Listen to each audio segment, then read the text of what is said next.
여러분 같이 하십니다. 비전으로 승부하자. 아멘. 1월 한 달, 4주 동안 큰 제목은 비전으로 승부하자. 특별히 오늘은 소제목으로 여러분 또 같이 하십니다. 하나님께서 행하실 새로운 역사를 기대하라. 아멘. 19세기 최고의 시인이라고 불리워지는 워즈워드 롱펠로우라고 하는 아주 유명한 시인이 있습니다.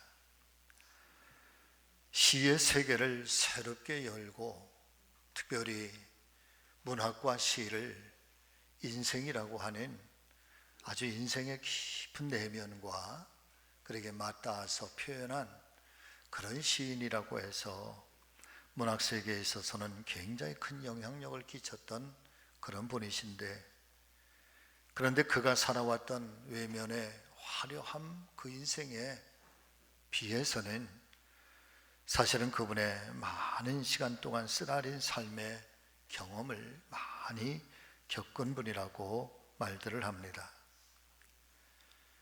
특별히 그분의 인생에 힘겹고 어려웠던 것은 특별히 가정사에 있었는데, 너무나도 사랑해서 결혼을 했던 첫 번째 부인이 결혼한 지 얼마 되지 않아서 그만 당시에 깊은 질병에 오랜 시간 동안 병을 앓으시다가 그만 세상을 떠나게 되는 그런 아픔을 겪게 됩니다.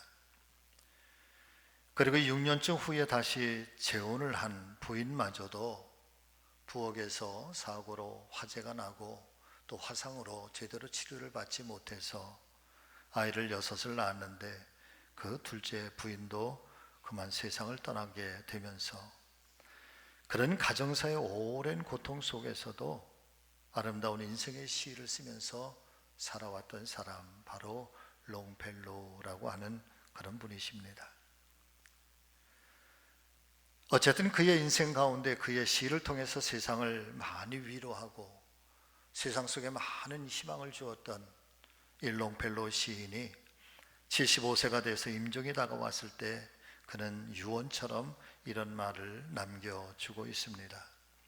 마당에 보이는 사과 나무 한 그루를 가리키면서 이렇게 말했다고 합니다. 저 나무가 나의 스승이었습니다.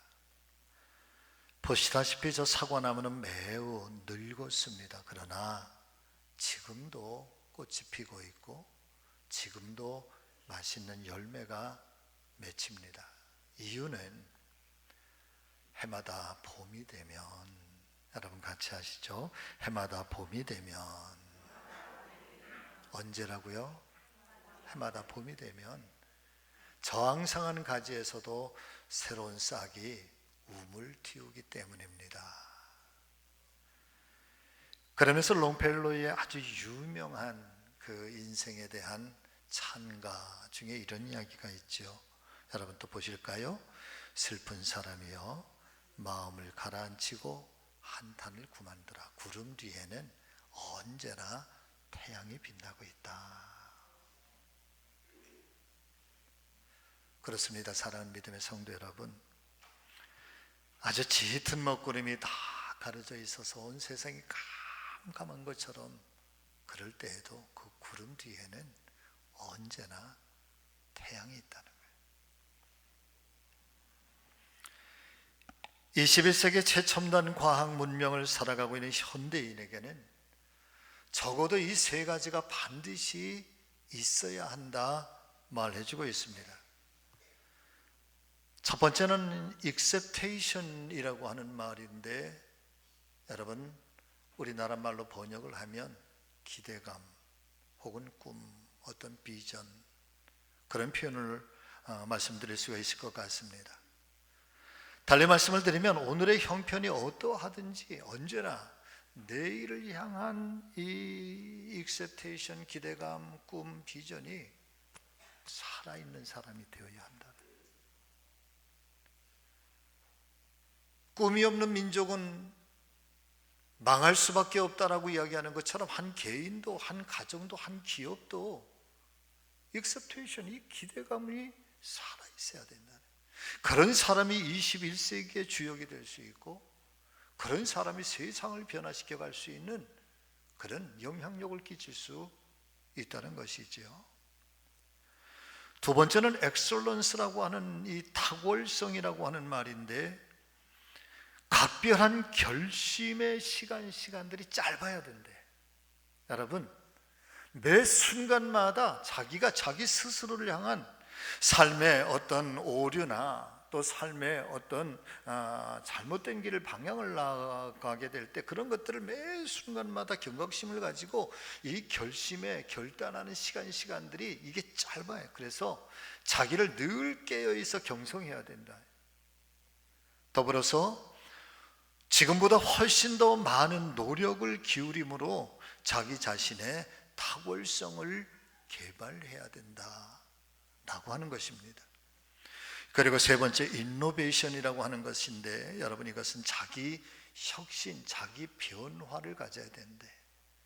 혹여나 이것이 나에게, 지나온 삶에 나에게 걸림돌이 됐다고 한다면 여러분, 과감하게 돌이킬 수 있어야 된다는 거예요. 도려낼 수 있어야 된다는 거예요. 좋은 것은 끊임없이 잘 성숙하고 성장하고 더 열매를 맺을 수 있게 하지만, 그러나 거친 것, 모난 것, 유익하지 못한 것, 그리고 많은 사람들에게 유익을 주지 못했던 것들은 인노베이션, 자기 혁신을 통해서 여러분 과감하게 도려내고, 그러면서 새로운 인생의 방향을 설정하는 것. 이 세 가지, 기대감, 또 탁월성, 그리고 자기 변화, 자기 혁신, 이것이 21세기를 살아가는 사람들에게는 반드시 있어야 된다.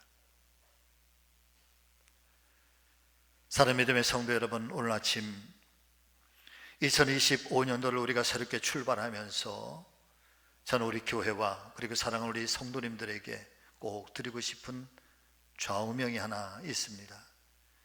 이것은 현대 설교에 엄청난 영향력을 끼치고 있는 윌리엄 캐리라고 하는 목사님의 좌우명과 같은 것인데, 이분은 이 말로 현대와 현대의 교회와 성도들에게 간절히 호소를 하고 있습니다. 바로 이런 말입니다. 교회와 성도들이여, 하나님께로부터 큰 일을 기대하라. 그리고 하나님을 위하여 큰 일을 시도하라. 여러분 같이 해보십니다. 하나님께로부터 큰 일을 기대하라. 그리고 하나님을 향하여 큰 일을 시도하라. 할렐루야. 저는 간절히 소망하며 기도하는 것, 우리 예수 믿는 사람들은 하나님의 은혜 안에서 언제나 밝은 내일을 기대하며 살아가야 할 줄로 믿습니다. 아무리 어둡고 또 깜깜한 현실 속에서도 내일을 기대하며 살아갈 수 있는 이유는 저와 여러분들은 하나님의 사람이기 때문에 그렇습니다. 절대 홀로 있는 인생 아니고, 절대 혼자 살아가는 인생 아니고, 광야에 마치 버림받은 인생처럼 여러분 외로운 인생 아니라, 하나님이 오늘도 나와 함께 계시고, 아니 하나님 나보다 먼저 앞서가시는, 나는 하나님의 자녀고 나는 하나님의 백성이고 하나님 나의 창조주 하나님이시기에 여러분 어떤 상황 속에서도 내일을 향하여 오늘 이 expectation, 기대감, 비전, 이게 살아있기를 예수님의 이름으로 축원합니다. 자, 첫 번째 비전, 여러분 크게 한번 아시죠? 하나님께서 나를 위하여, 우리를 위하여 새로운 역사를 창조하시리라. 믿으시면 아멘. 자, 18절에서 20절의 말씀, 우리 다 같이 함께 이 말씀을 읽겠습니다. 너희는 이전 일을 기억하지 말며 옛날 일을 생각하지 말라. 보라, 내가 새 일을 행하리니 이제 나타낼 것이라. 너희가 그것을 알지 못하겠느냐? 반드시 내가 광야의 길을 사막의 강을 내리니 장차 들짐승 곧 승냥이와 타조도 나를 존경할 것은 내가 광야의 물을 사막의 강들을 내어 내 백성 내가 택한 자에게 마시게 할 것이라. 아멘. 오늘 하나님께서 저와 여러분들에게 주시는 이 말씀은 하나님께서 이사야 선지자를 통하여 이스라엘 백성들에게 선언해 주시는 하나님의 선언입니다. 권면도 아니고 그냥 스쳐 지나가듯이 한번 선포된 말씀이 아니라 아주 또렷한 말씀으로, 아주 분명한 말씀으로 이 백성들에게 하나님의 이름으로 나 여호와가 말하노라 라고 하시면서 선포하고 선언하시는 말씀인데, 이제 너희들이 그 오랜 세월 동안 바벨론에서의 어둡고 긴 고통의 세월, 핍박과 조국을 잃어버린, 그리고 유랑민족으로서의 이 서러움, 모든 것들을 다 마치고 완전하게 해방돼서 조국 이스라엘로, 그리고 거룩한 성지 예루살렘으로 돌아가게 될 것이라고 하는 이 엄청난 희망의 메시지를 이사야를 통해서 전해주시고 있는 것입니다.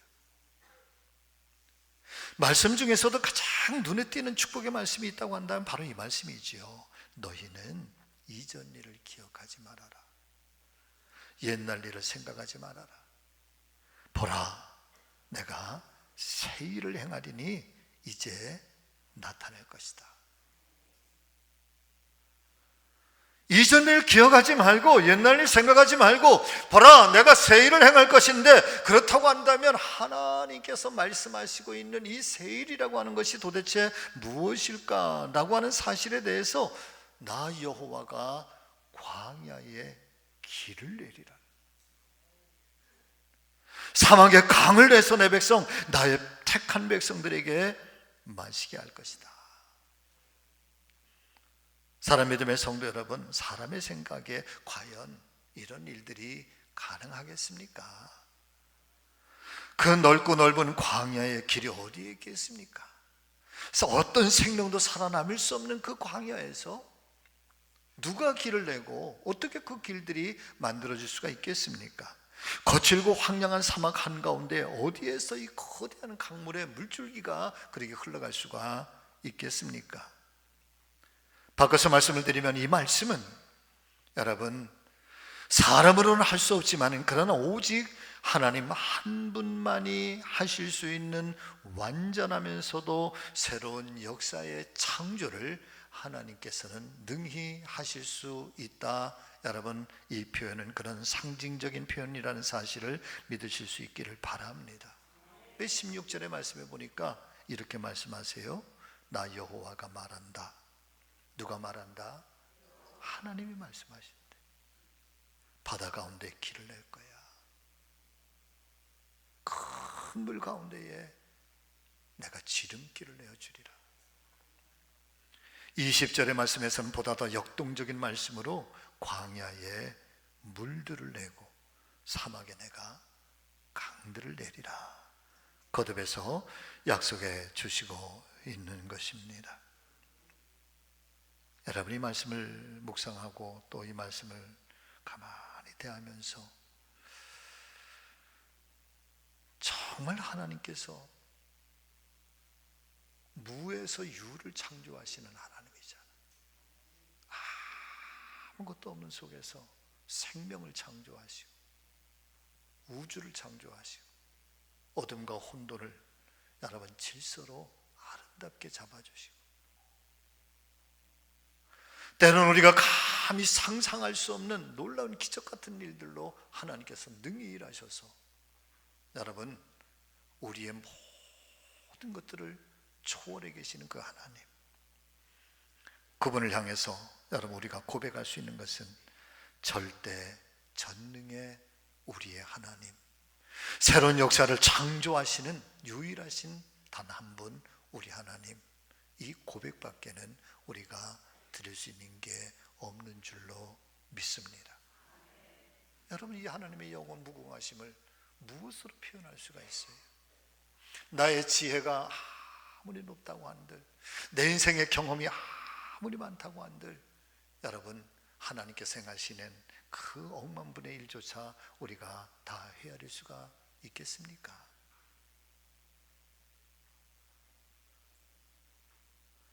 아마도 이스라엘 백성들은 이 70년의 바빌론의 삶을 살면서 이제 모든 것이 다 끝났다고 그들은 다 포기하고 좌절하고 절망하고 있었을 것입니다. 그런데 그때에 하나님께서 들려주시는 한 말씀, 이제 내가 새 일을 행하리라, 새 일을 나타내리라.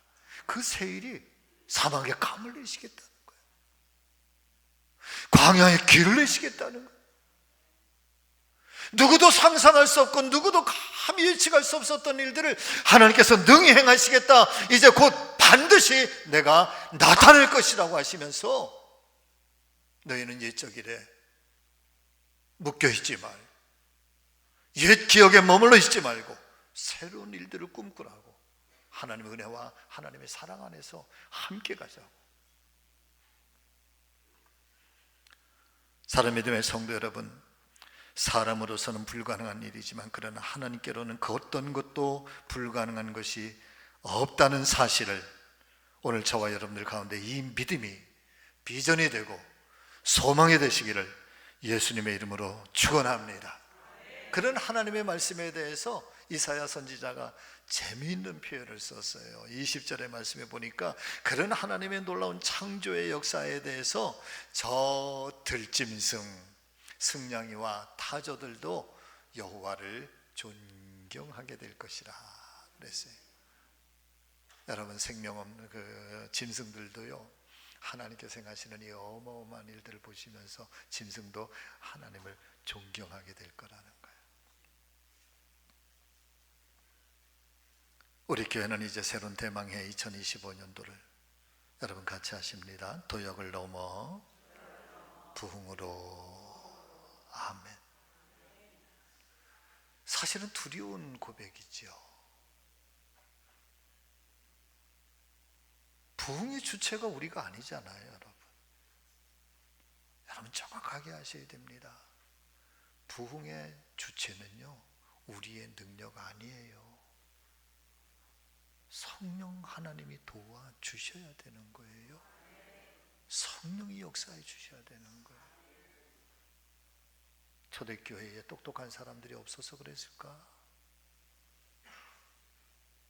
초대교회에 위대한 사람들이 없어서 그랬을까?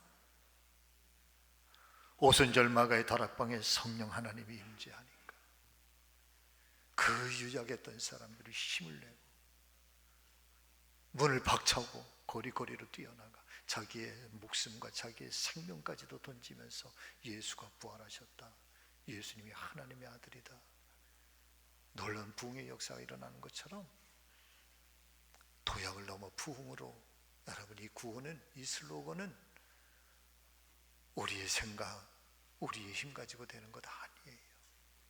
무에서 유를 창조하시는 전능하신 하나님의 손길이 도와주셔야 되는 거예요. 그 하나님이 오늘 이 아침에 우리에게 선포해 주시는 말씀은 우리를 위하여, 교회를 위하여, 여러분들을 위하여, 여러분들의 가정, 여러분들의 기업, 여러분들의 자녀 손들을 위하여 하나님께서 새로운 역사를 나타내시리라고, 이걸 품으라고, 이걸 가슴에 간직하라고, 그리고 여호와를 바라보라고 오늘 이 아침에 우리에게 주시는 말씀인 줄로 믿습니다. 이 말씀에 여기까지 준비를 하면서 어제 마지막 전 말씀을 정리하려고 하는데 더 진도가 나가지를 않아요. 그래서 여러분, 설교가 진도가 안 나갈 때가 있어요. 그때는 하는 수 없어요. 다 올스톱, 하나님의 도우심을 기대해야 돼요. 잠깐 엎드려서 기도하면서, 하나님 여기서 이제 더 무슨 말씀을 주실 거예요. 그러는데 한 10여 번 기도하니까 제 마음에 성령이 너 이렇게 선포하라 그래. 제 마음에 성령 하나님이 너 이렇게 선포하라, 이 말씀 선포하래. Happen to the miracle. 여러분 같이 하십니다. 기적이여 일어나라. 아멘. 여러분, 기적이여 일어나라, 그렇게 선포하라는 거예요. 여러분 다 같이 큰 소리로 내 인생의 기적이여 일어나라. 시작. 내 인생의 기적이여 일어나라. 내 자녀들이여 기적이여 일어나라. 시작. 내 자녀들이여 기적이여 일어나라. 성지교회에 기적이여 일어나라. 시작. 성직교회여 기적이여 일어나라. 할렐루야. 너무 감사해요. happen to the, 발생하라, 나타나라, 증거로 보여지라 말이에요. 발생하라 그런데 하나님의 놀라운 기적의 능력들이 일어나라고. 여러분, 이것이 우리의 비전 되기를 예수님의 이름으로 축복합니다. 그래야 용기도 나고 조금 어려워도 다시 일어설 수 있고 뭐 시험거리 생겨도 물러가라 예수의 이름으로. 여러분, 그런 거 아니에요? 자, 두 번째 비전 같이 하십니다. 하나님 안에서 풍성한 복을 반드시 받게 되리라. 아멘. 구약 성경에서 가장 풍성한 삶을 살았던 사람을 꼽으라면 우리는 고민할 것 없이 여러분 요셉을 꼽게 됩니다. 물론 요셉의 생에도 고난과 시련이 있었습니다. 누구보다도. 그러나 그는 풍성한 삶과 복된 삶을 누리면서 그렇게 영광으로 그의 인생이 맞춰지게 된 인물입니다. 그래서 구약의 요셉을 신약의 예수 그리스도의 상징성, 현현이라고 표현을 하기도 합니다.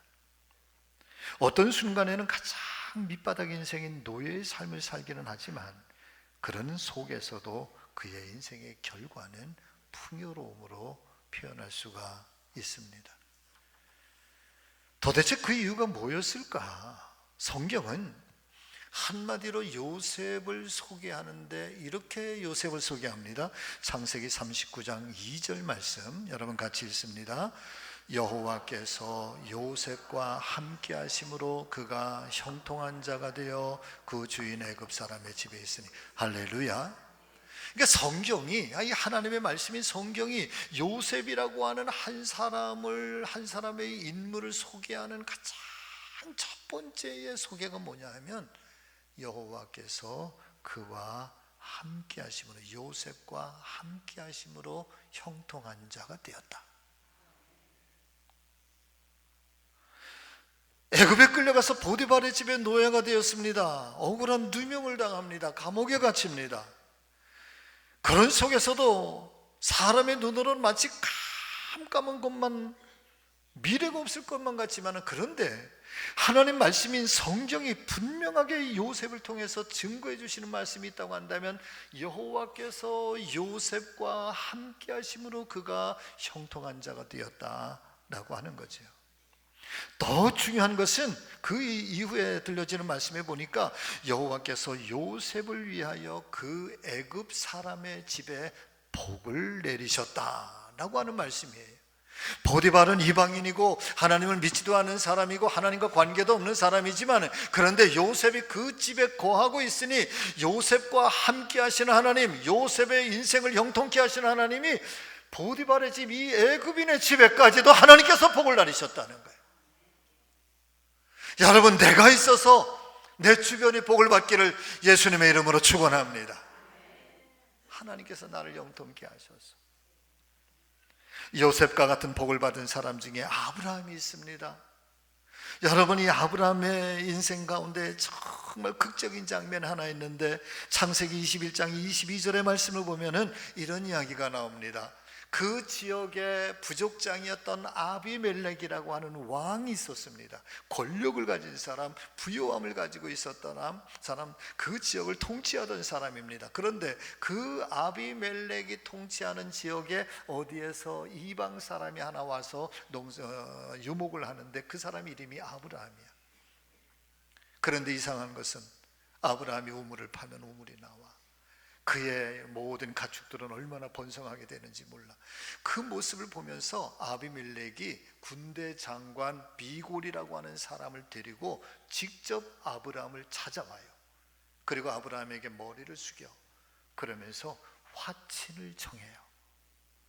그리고 그 유명한 내가 나의 소득의 11조를 내가 너에게 바치리라. 여러분이 있을 수가,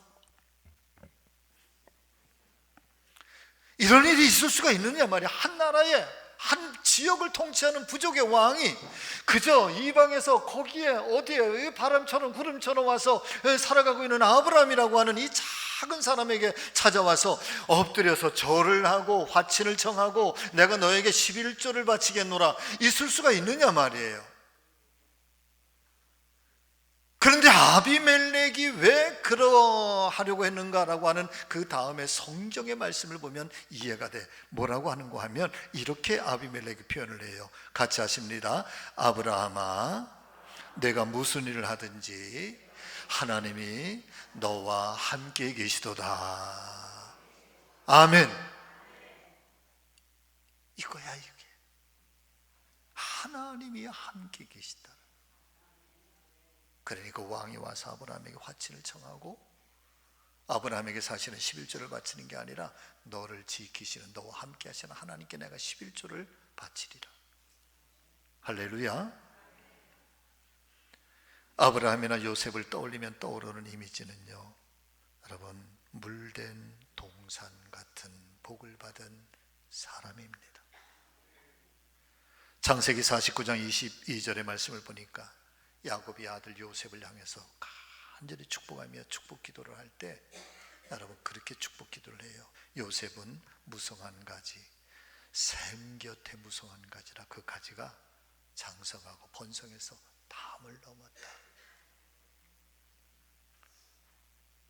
저는 우리 사랑 성지교회 모든 믿음의 식구들 한 분 한 분마다 여러분들의 가정, 여러분들의 일터, 특별히 생업들, 기업, 직장, 자녀들, 요셉의 축복처럼 하나님의 거룩한 은혜의 샘 곁에 있는 가지가 되어서 이 축복의 가지들이 여러분들의 삶의 모든 담장들을 넘어서는 그런 놀라운 축복, 풍요의 축복, 번성의 축복이 올 한 해 반드시 이루어지기를 예수 그리스도의 이름으로 축원을 드립니다.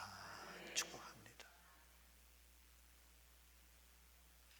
이 비전, 이 꿈을 간직해야지 내가 부유한 자가 되리라. 하나님, 나를 부욕해 하옵소서. 우리 기업을 부욕해 하옵소서. 우리의 자녀들을 부욕해 하옵소서.